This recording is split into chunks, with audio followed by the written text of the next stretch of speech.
Pendant 10 ans, j'ai fumé entre 20 et 30 clopes par jour. Et pas des petites indus légères, mais des grosses roulées sans filtre qui provoqueraient des quintes de tout à la plupart des cow-boys. Même si pratiquement tous mes potes fumaient, pas un seul était à mon niveau. Au petit-déj, c'était un café et 3 roulées. Je galérais à passer plus de 30 minutes sans fumer, et lorsque je m'offrais une cigarette, il y en avait souvent une deuxième, voire une troisième qui suivait instantanément au cas où. Et lorsque, malgré toutes mes précautions, je me retrouvais sans tabac, je dépiotais les mégots du cendrier pour essayer d'avoir quelque chose à fumer. Mais après 10 ans de ce tabagisme extrême, du jour au lendemain, j'ai arrêté. Et ça, sans aucun manque, aucune douleur, ni la moindre sensation désagréable. Et je me suis senti incroyablement stupide d'avoir passé autant d'années de ma vie à me voiler la face et à ne pas chercher à comprendre le mécanisme insidieux de l'addiction à la nicotine. Pourtant, comme tous les fumeurs, j'avais tout essayé. Les cigarettes électroniques, dès que j'avais plus de piles ou plus beaucoup de liquide, je refumais. Diminuer Je crois que j'ai jamais passé plus de 2 jours en fumant moins de 20 cigarettes dans la journée. Les patchs, les chewing-gums, la volonté, rien n'y faisait. Peu importe mes efforts, je finissais toujours par recraquer et souvent, je refumais encore plus qu'avant mon arrêt, après avoir passé les périodes les plus difficiles de ma vie. Et pourtant, aussi incroyable que ça puisse paraître, arrêter de fumer, c'est facile en fait. C'est même presque agréable. Et tout le monde peut se libérer de ce piège. Peu importe le nombre de cigarettes que vous fumez ou le temps que vous avez passé en tant que fumeur, tout le monde peut arrêter du jour au lendemain sans aucun manque. En n'ayant plus jamais l'envie d'en refumer une seule, même lors des périodes difficiles ou lorsqu'on boit un coup. Je sais très bien que pour l'instant vous ne me croyez pas, voire que vous me prenez pour un fou, mais s'il vous plaît, laissez-moi un peu de temps, je vais tout vous expliquer, vous allez tout bien comprendre, mais restez bien jusqu'au bout, cette vidéo pourrait vous sauver la vie.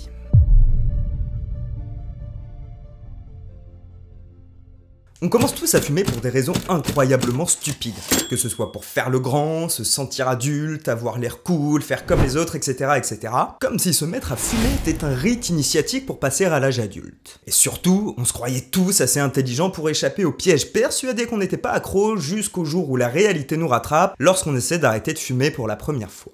Mais fondamentalement, peu importe les raisons pour lesquelles on a commencé la cigarette. La seule chose qui compte, c'est qu'on s'est tous retrouvés piégés dans cette machination infernale dont on n'arrive pas à se défaire. Parce que tout est fait justement pour nous donner l'impression qu'arrêter de fumer est quelque chose d'incroyablement difficile. Je compte pas les gens qui disent que arrêter de fumer a été la chose la plus dure qu'ils aient jamais fait de leur vie. Est-ce que c'est possible que tous ces gens-là mentent ?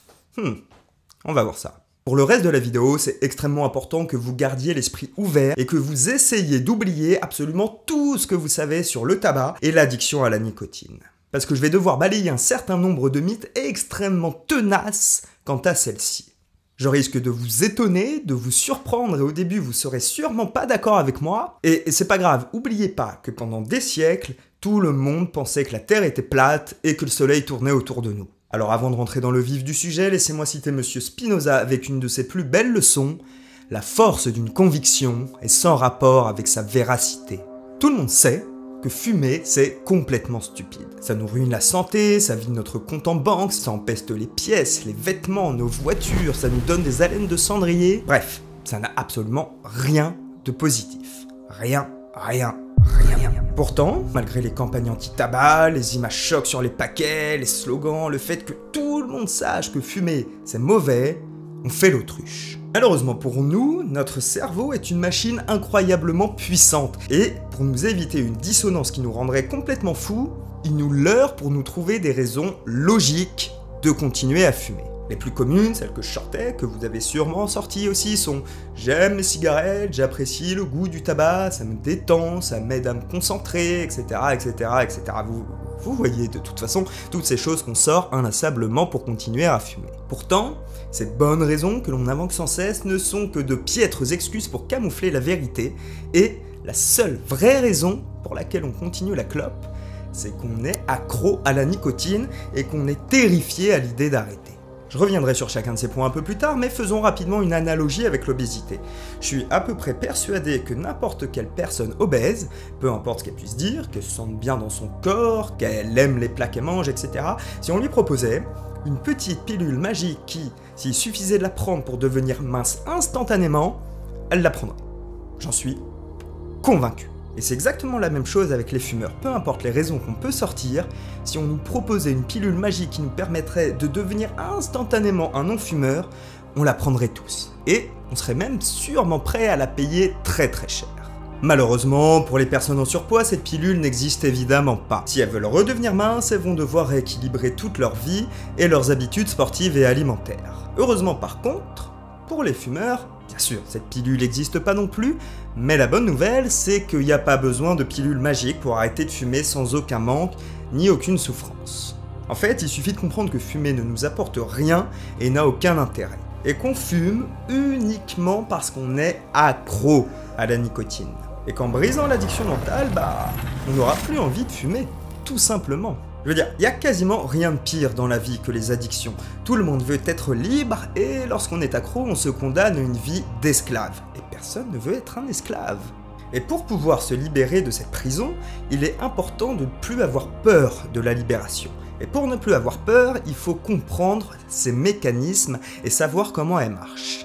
Avec la cigarette, il faut bien comprendre qu'il y a deux formes d'addiction différentes. Le manque physique de nicotine, qui est en réalité extrêmement léger et dont il est très simple de se débarrasser, et la partie qui est de loin la plus importante, l'addiction mentale. Si toutes vos tentatives précédentes d'arrêt du tabac ont échoué, c'est quasiment jamais à cause du manque physique de nicotine, mais parce que vous n'aviez pas guéri l'addiction mentale avant d'essayer d'arrêter. Le problème, c'est que les fumeurs qui arrêtent confondent bien trop souvent les deux. Je vous explique. L'exemple typique, c'est, voilà, vous décidez d'arrêter, donc vous fumez plus de cigarettes, et inexorablement, vous allez avoir un petit manque physique, qui est en réalité très léger encore une fois, mais vous allez quand même le ressentir un tout petit peu. Et là, le mental prend le relais et va interpréter ce petit « je sens un petit manque de nicotine en « Ah, il me faut une cigarette absolument, je vais mourir, c'est pas possible, je suis stressé, nanana. » Et cette réaction beaucoup trop excessive va engendrer de vrais résultats physiques bien plus importants, voire une angoisse monumentale. Ce qui se passe quand on pense que c'est dur d'arrêter de fumer. Lorsque vous aurez véritablement brisé cette prison mentale, vous vous rendrez compte que le manque de nicotine, il est extrêmement léger. En fait, la plupart du temps, on s'en rend même pas compte. Et d'ailleurs, vous expérimentez tous au quotidien ce petit état de manque de nicotine. Regardez. Premier exemple, je suis sûr que si là, tout de suite, je vous demandais de passer 8 heures d'affilée sans cigarette, vous me diriez « Ah non, Papel, c'est impossible, moi je suis un gros fumeur, je ne peux pas. » Et pourtant, c'est ce qu'on fait absolument tous les soirs lorsqu'on dort.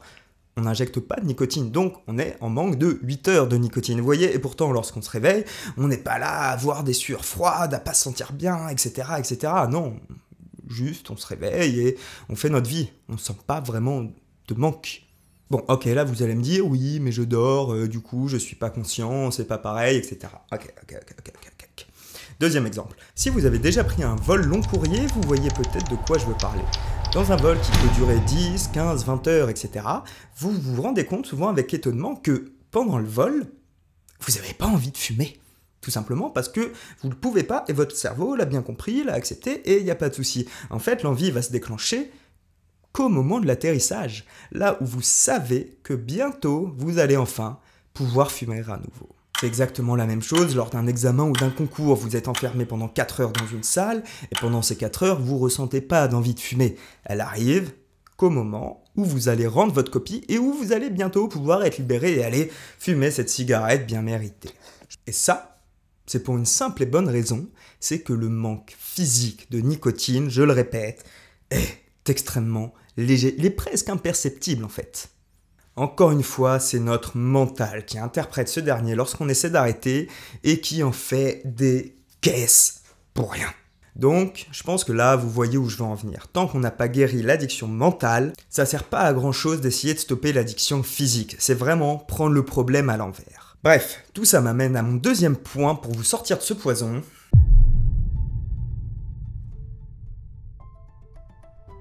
Il est très probable que par le passé, vous ayez déjà essayé d'arrêter de fumer et que ça n'avait pas marché. Parce qu'au fond d'eux, tous les fumeurs veulent se sortir de cette prison morbide. Le problème, c'est que tout le monde pense qu'arrêter de fumer est quelque chose de très difficile. Et ainsi, on s'entretient tous dans ce mythe qui, encore une fois, maintient tous les autres fumeurs prisonniers. D'ailleurs, il n'y a rien qu'à voir quand vous essayez d'arrêter, tous ceux qui sont compatissants avec vous, qui peuvent même vous proposer une clope comme ça, ou des trucs comme ça. Non. Tout le monde veut s'entretenir dans le mythe qu'arrêter de fumer, c'est quelque chose de difficile. Alors que c'est pas le cas. Donc, Vu que les fumeurs pensent que ça va être une terrible épreuve absolument insurmontable, ils vont essayer de chercher des moyens de faire en sorte de réduire cette difficulté. Avant de se rendre compte, évidemment, que ça n'a pas marché. Voyons voir les plus connus. Déjà, la cigarette électronique. Franchement, est-ce que vous connaissez vraiment quelqu'un qui a complètement arrêté de fumer avec ça? Et par arrêter de fumer, je veux dire aussi arrêter la cigarette électronique juste après? Non. C'est très peu probable que vous connaissiez quelqu'un dans ce cas-là. Pourquoi? Je pense qu'avec ce que j'ai expliqué avant, vous voyez exactement où je veux en venir. La cigarette électronique, ce qu'elle va faire, c'est qu'elle va vous permettre de continuer d'avoir le geste et la nicotine. En gros, vous allez continuer d'entretenir l'addiction mentale et physique. Pourtant, en théorie, c'est pas si déconnant d'arrêter de fumer avec ça. Ça permettrait de diminuer progressivement le taux de nicotine dans notre corps jusqu'à arrêter complètement et ainsi s'en débarrasser. Mais encore une fois, c'est pas tant la nicotine le problème, c'est vraiment le mental. Donc si vous gardez toutes vos habitudes de fumeur et qu'en plus vous continuez d'injecter de la nicotine dans votre corps, comment voulez-vous que ça marche? D'ailleurs, quasiment aucun vapoteur n'arrête complètement la nicotine. Ils continuent toujours de mettre des taux, même faibles, de nicotine dans leur vapoteuse, mais quasiment aucun ne passe à zéro. Par contre, ça permet quand même de mettre à néant un des plus grands mythes des fumeurs, le fameux « j'aime le goût de ma cigarette ». Franchement, est-ce qu'il y a vraiment le moindre rapport entre un goût café, caramel, bubblegum avec le goût du tabac? Pas vraiment. Non, si les fumeurs aimaient vraiment le goût du tabac, ils fumeraient des pipes ou des cigares. Bref, je vous ai parlé de la cigarette électronique, mais c'est exactement la même chose avec tous les autres substituts, les chewing-gums, les patchs, etc. En fait, tant que vous continuez d'injecter de la nicotine dans votre corps, vous continuerez d'être accro à la nicotine. C'est aussi simple que ça. C'est exactement comme si on disait à un alcoolique chronique qui boit du rhum et du whisky, pour arrêter de boire, mets-toi à la bière. Ça vous semble stupide? Ça l'est. Et c'est aussi stupide d'essayer de briser une addiction à la nicotine en continuant de s'injecter de la nicotine. Passons à la deuxième grande façon d'arrêter, la méthode à la dure, la méthode des cow-boys. J'arrête tout du jour au lendemain. Là, fondamentalement, ça pourrait marcher, étant donné qu'on ne met plus de nicotine dans notre corps, mais si on n'a pas brisé l'addiction mentale avant ça, on aura toujours l'impression qu'on est en manque de cigarettes, qu'on en a envie, etc., etc., etc. Et ceux qui ont essayé d'arrêter comme ça sans avoir d'abord guéri l'addiction mentale savent le supplice que cela représente. On va se sentir mal, on va se sentir dépressif, on va être odieux avec soi-même, avec ses proches, avec tout le monde. C'est atroce. Et souvent, on va tenir quelques jours, quelques semaines, quelques mois vraiment pour les plus courageux, et on replonge. On replonge tous. D'ailleurs, c'est avec cette méthode, basée sur la volonté, que pas mal de gens qui arrêtent de fumer comme ça prennent du poids. Pourquoi? Parce qu'ils vont combler leur manque mental par de la bouffe. Ce qui est un peu con en vrai, mais qui se comprend. Si on a un manque en nous, mental, on va essayer de le combler physiquement, comme on le faisait avec la nicotine. D'ailleurs, encore une fois, c'est hyper vicieux, parce que ça va entretenir le mythe selon lequel la cigarette ferait maigrir ou aiderait à contrôler son poids, ce qui est complètement faux. Ce mythe, en fait, il vient des années 50. Pourquoi? Parce qu'à l'époque, c'était très mal vu pour les femmes de fumer. Le problème pour les industries du tabac, c'est que les femmes, ça représente 50% du marché potentiel. Autant dire que c'est impossible de s'asseoir sur une telle mine d'or. Donc ils sont mis à faire tout un tas de campagnes pour faire en sorte que les femmes se mettent à fumer. Vous savez, ils ont créé par exemple les cigarettes faites pour femmes, genre les Vogue, les cigarettes à la menthe, etc. Et aussi répandu insidieusement le mythe que la cigarette ferait maigrir.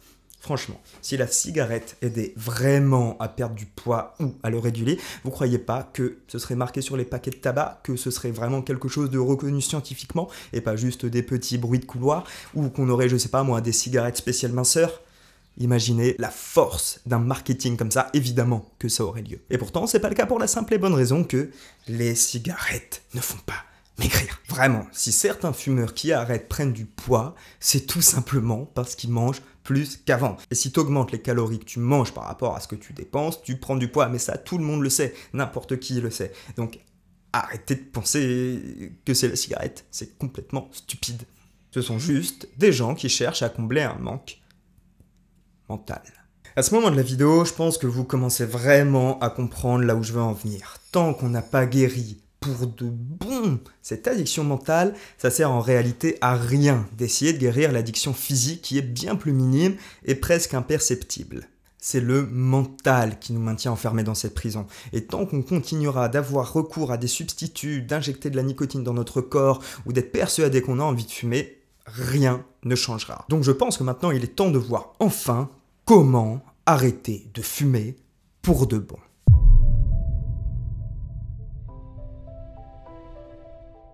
Pour se sortir définitivement de cet enfer qu'est l'addiction à la nicotine, le plus important c'est d'être honnête avec soi-même et de se regarder en face et d'assumer que pendant des années, on s'est menti. On n'a jamais vraiment aimé la clope. D'ailleurs, 99,9% d'entre elles ont été fumées sans qu'on y fasse vraiment attention, simplement par habitude. Toutes celles qu'on avait l'impression d'apprécier plus que les autres, et vous voyez très bien de celles dont je veux parler, c'était simplement des cigarettes fumées après un petit moment d'abstinence, enfin, ou en tout cas avec un délai un peu plus long que celles qui enregistraient d'eux en général. Bref, il faut enfin accepter l'idée que si on fume, c'est uniquement parce qu'on est une petite merde accro à la nicotine et qu'on est bien trop flippé pour essayer d'arrêter.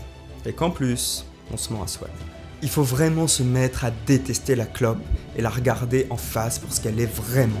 Une petite salope qui nous pompe notre énergie, notre temps, notre argent, notre santé. Est-ce que vous croyez vraiment que si vous aviez quelqu'un qui se comportait pareil dans votre entourage, même si cette personne vous l'aimait bien, vous continueriez de la fréquenter? Pas du tout. Vous sortiriez au plus vite de cette relation toxique. Et si vous avez répondu oui à cette question, s'il vous plaît, allez voir un psy. Je sais, la cigarette, ça fait partie de vos habitudes. Vous êtes habitué à fumer. Mais arrêter une habitude, c'est facile. Et si vous ne me croyez pas, regardez.